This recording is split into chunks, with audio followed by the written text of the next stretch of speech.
YouTube has made its mark on the world. Everyone's heard about YouTube. In fact, it's the third most visited site globally. Have you ever wondered what really made YouTube so big?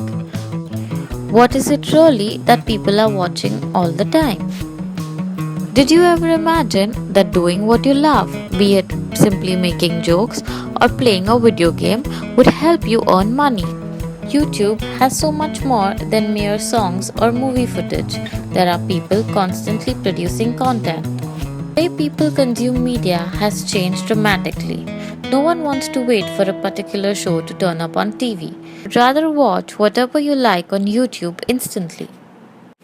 India is a hub of new trends. On an average, an Indian teenager watches 2 hours of videos every day. Nearly 700 YouTube videos are shared in the span of 90 seconds. 67% of Indians suffer from stress on a daily basis, and most of them watch funny content on the internet to get rid of their stress. Everyone loves to laugh. We don't need a reason. Browsing on YouTube is what I love. I go on YouTube for songs and getting updates about the latest music, but sometimes when I really want to watch videos, I watch stand-up comedian shows. YouTube videos are like my stress buster. I can say the most viewed videos on YouTube that I personally would like watching are comedy videos or funny videos. On YouTube, I just kind of go on comedy videos and watch stand-up comedy or something funny because that's nice. My personal favorite is AIB. These days, a lot of Indian comedians have come up who do these small YouTube clips in English. So it's something I really enjoy. So that would be my first option and my first choice if I'm on YouTube.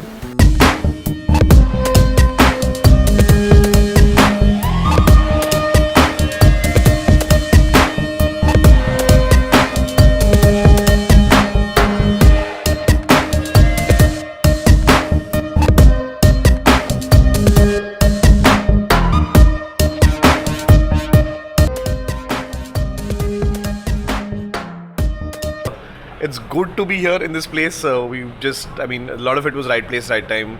Seriousness, we never thought that we'd be YouTubers. Well, actually, all of us were basically comedians, we're stage comedians, and at some point we said, hey, YouTube is a good sort of place to put out our content and for people to know who we are and sort of reach out to us and find out what we do.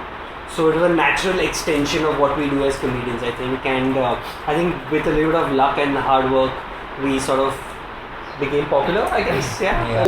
But I've been watching YouTube since YouTube came out and just always thought that this would be a cool thing to do. And YouTube is a big part of everybody's life. Yeah. And there's this button that's always there that's upload video. So one of these days you choose not to ignore it and then you have a chance. When we started off, we had no idea that we've done live, we've done podcasts, we've done a bunch of stuff. This is the next thing we want to try. The medium seems fantastic because it's YouTube, it's democratic, etc, etc. And yeah, from there it just took off. So what it feels like, okay, in one word, it feels very sleep deprived, I think. I ever put up was I put a camera on a remote control car and then I was lying down and the car hit my face 4 times and I thought it would become viral. It didn't, but that was... You just got a viral. It still did, it's got 16 views or so, but yeah. Proudest moment ever. And your mom has watched 15 of it. So I was in 2007 when I wanted to be on YouTube and now this. I just got sick of my job, so I quit. Okay. And that's when I had enough time to start YouTube. Right. And then we started working on YouTube together, and that was the thing that got really popular. Okay. And so when it got popular enough, then he quit. And that's...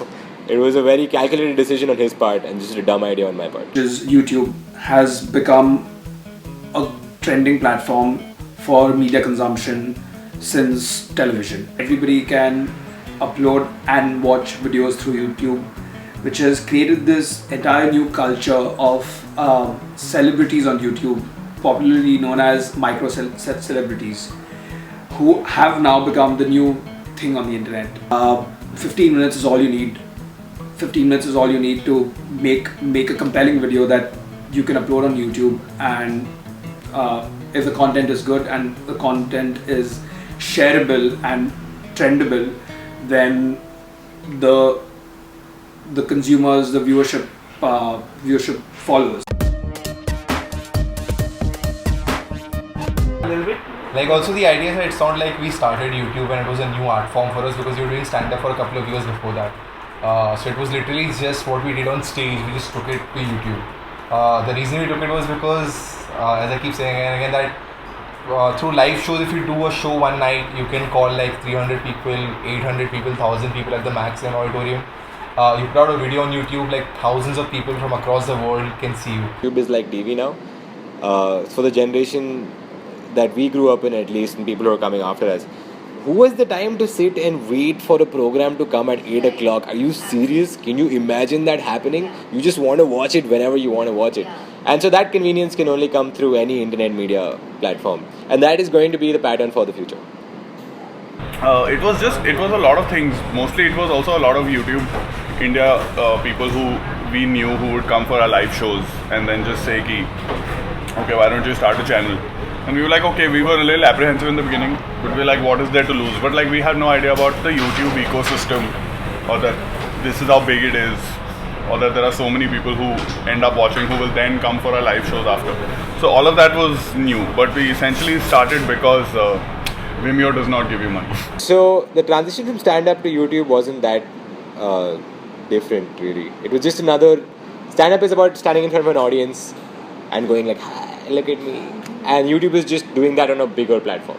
The YouTube culture and the YouTube platform has become increasingly popular amongst at least the millennials, which is the youth target group within India.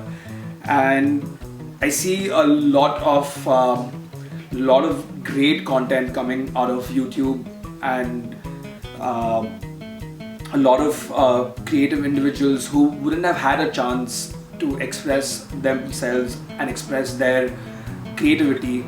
There are millions of consumers out there who are hungry for this content.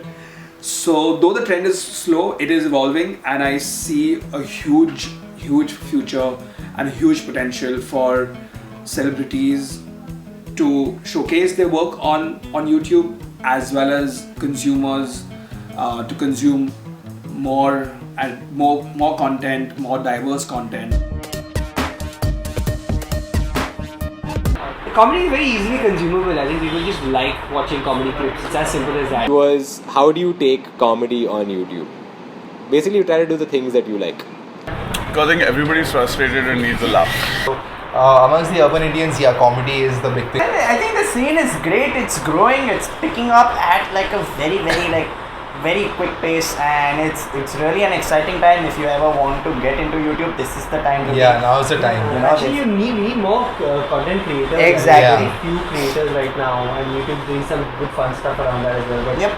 But it needs more people. To create as well as watch. Exactly. The idea that in India there's so much to laugh at, like it's just you open the papers and it's material throughout.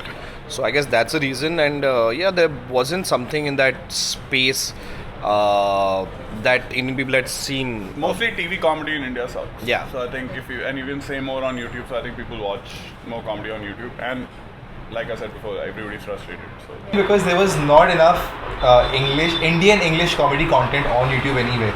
Like people used to watch a lot of Russell Peters and like George Carlin stuff. Middle space of English Indian comedy was never there. So the minute it came, it just exploded because that's what like people. It's relatable to Indians. Yeah. I think that's basically what it is. We Urban talking youth. about we talk about stuff that's Indian. We talk about India. We talk about Indian people, Indian customs, traditions, our habits. And we talk like Indians because we're Indians. And things that people don't talk about on TV, that's what we do. That's what we talk about. That's probably best part. because television and radio, they have a lot of censorship, but YouTube really doesn't. So you just can actually say what's on everyone's mind without having to worry about censorship. I think that's probably one of the reasons why. Probably. Comedy is leading the way when it comes to YouTube content that is coming from India, which is evident from the fact that YouTubers such as AIB, which is All India Bakchod, The Viral Fever, East India Comedy, are all creating very comic-centric content, which partially stems from the fact that consumers always take well to comedy. So it's a safe area to be in. Sketch sketches work well? Yeah, satire. Satire works the best. Satire Satire working the best. You're trying to make a point about something in the country. You're trying to make a point about something that's happening in the social scene. Yeah, that Satire works. works well. I think also styles of comedy. I think Indian audiences like a little bit of exaggeration, a little bit of over the top kind of Social satire. Social satire is definitely a big plus. It's working right now. You find a way to, like with net neutrality, for example, it's a complex issue, it's a serious issue, it's what some would consider a dry, boring issue. But then, if you find a way to sort of break it down into jokes, then it works, because that's really how you can engage somebody. So yeah, given what issue it is, there is a way of putting a humorous spin on it. It depends how, the difficulty level depends from issue to issue. What kind of content you create, you have to find your own audience. I think though, everybody has to work to find their audience, and the second thing is, the only thing you can say is that the audience is a little more mature, in the sense that they've seen way more and they sort of understand different styles a little bit more. So for example, if you want to look at within comedy, there's going to be somebody who just does sketches, somebody who just does vlogs, somebody who does just purely absurdist, bizarre stuff.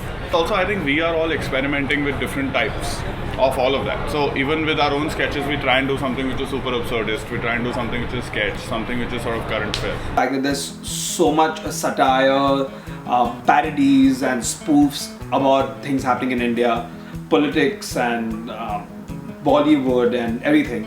So yeah, there's a very, very strong inflow of comedy in the YouTube culture in India. It's quite like every single time we get recognized on the streets when we are walking and someone walks up to us randomly out of the blue, that kind of it takes time for us to get used to it. Like it's kind of like, oh, what? Because sometimes people just point and they start waving and they point like that and Hey, you're a guy, AIB. What other perks? My favorite is when people on the street will sometimes recognize you and they'll be like, ABI. Dude, Saturday or something, one guy, he couldn't even say the 3 letters. You are from A something. These micro celebrities are becoming as famous as celebrities. People taking selfies with them. You guys are all crazy. All of you crazy.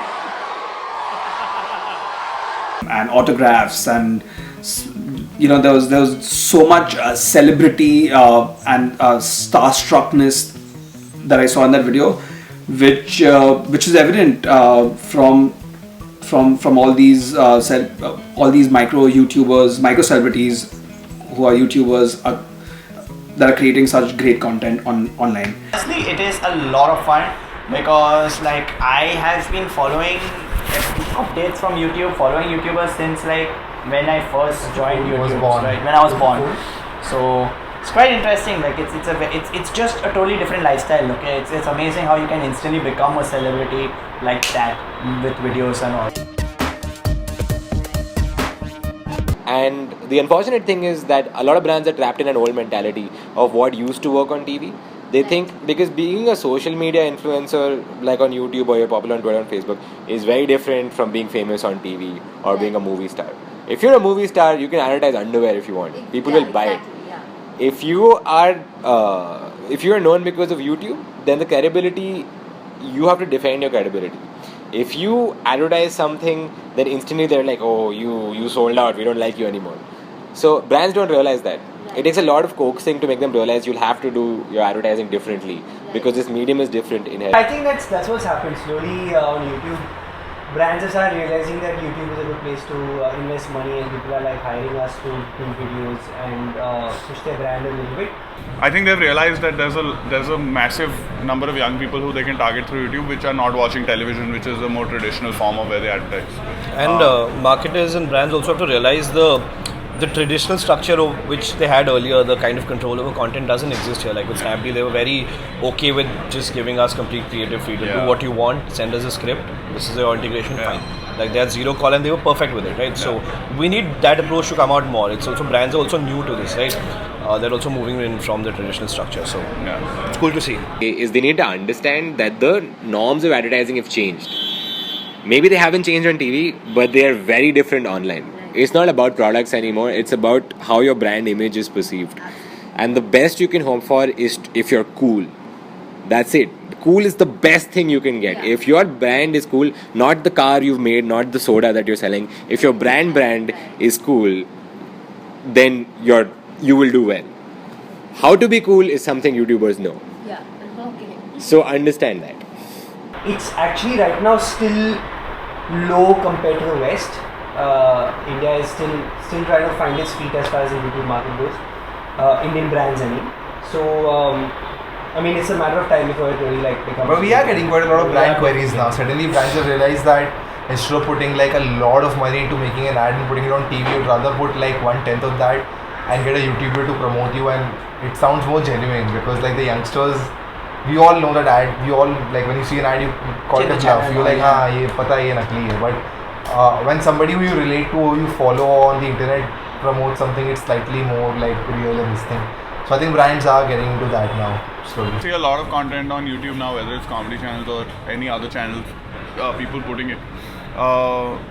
And I think as long as you're open about it to the audience, the audience also understands that to produce content you need X kind of this thing. So for example, we are very careful of, we are super paranoid about our script, so we don't let integrations affect the script in any way. We sort of just keep it, the script is sacrosanct and the joke is sacrosanct, and sometimes the product we integrate, we make it as part of the joke, so that it's just easier for people to consume. But I think it's growing because you can see it already. You can see the kind of different advertising on YouTube now. All these different ad formats on YouTube are creating an entire advertising economy around this platform. Also, programmatic advertising, which is in program promos, are being seen now in videos, with AIB partnering with Snapdeal on almost all their videos, TVF partnering with Airtel on some of the videos. It's left us so bankrupt that we had to organize everything for this funeral from snapdeal.com, thanks to their amazing discounts. He's right. What a great website, yeah. Where corporates are understanding, are recognizing that YouTube is a platform, are recognizing that these YouTubers are celebrities and have millions of views. So they are going out there and partnering with these YouTubers who are just normal people a few years back. You are a brand and you're approaching a YouTuber, at least have some faith in what their understanding. If they've got an audience, they know how to communicate with an audience. So use their communication skills. Getting a sense of now, so if there's one advice, I think just let YouTubers be, because that's why people watch them. So if you try and mold it in any way, then your brand is going to get into shit. So I think people are getting that, but it'll eventually happen, but slowly they're getting it. And the smartphone penetration increases in the country, and internet is more accessible throughout the country. There will be a host of new pockets of viewers opening up in the country, which will further fuel this entire YouTube culture. And I think it's a great space to be in, and I look forward to what YouTube has to offer. Thanks. By the way, we haven't set it up, but Ashish is holding the phone. Yeah. Because we're recording something. Yeah, I'm not just waiting to take a selfie or something. Which is actually great, because it's a documentary on YouTube, and this is the typical how YouTubers work, which is zero actual equipment, but phone. So it's pretty good. But it looks nice. Pink looks nice. Pink looks nice on me. It's my color. It's lovely.